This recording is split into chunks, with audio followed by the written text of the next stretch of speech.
minutes before the January 20th, 2053 inauguration, my grandbabies and I will be tuned into the worldwide news hologram station, eager contemplation, headlines scrolling by about the history of our nation. My granny grays showing them that I survived back in the days, so they pumping me for historical information like, Granny, were you there during the divided states of America?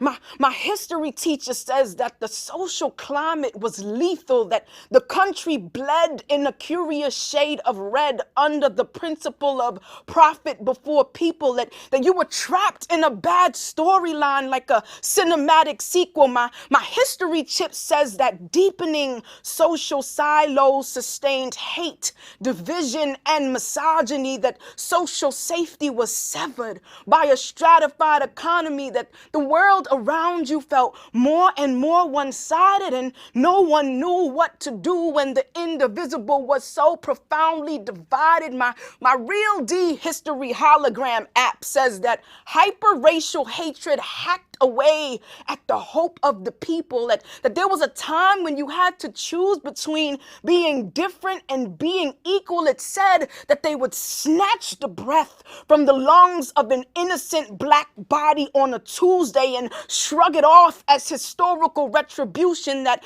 healthcare became a game of Russian roulette style execution. But Granny, what happened?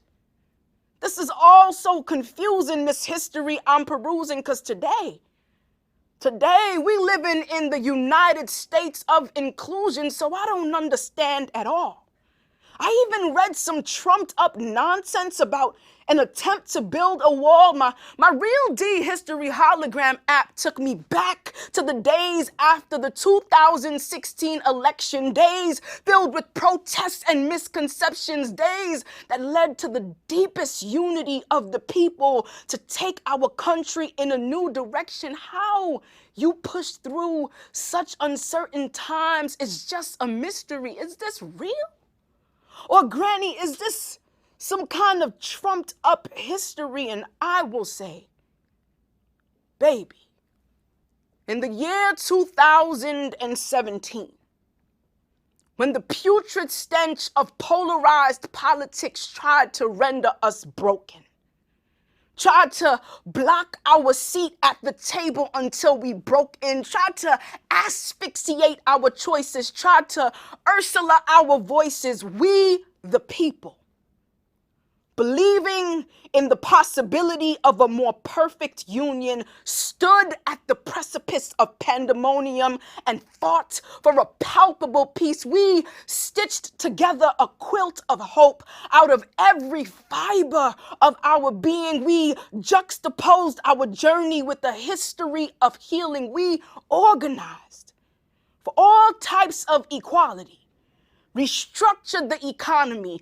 uprooted false ontologies and toxic ideologies. We, the people, loved each other like the broken skin of a god. And by disarming any disease to our true democracy, we beat the odds. We, the people, finally faced our flaws and became conscious about our collective care. We did not back down in the face of bigotry or waver under the fallacies of fear. Just minutes before the January 20th, 2053 inauguration, when the world is tuned in to the international news hologram station, my grandbabies will want to know how we overcame.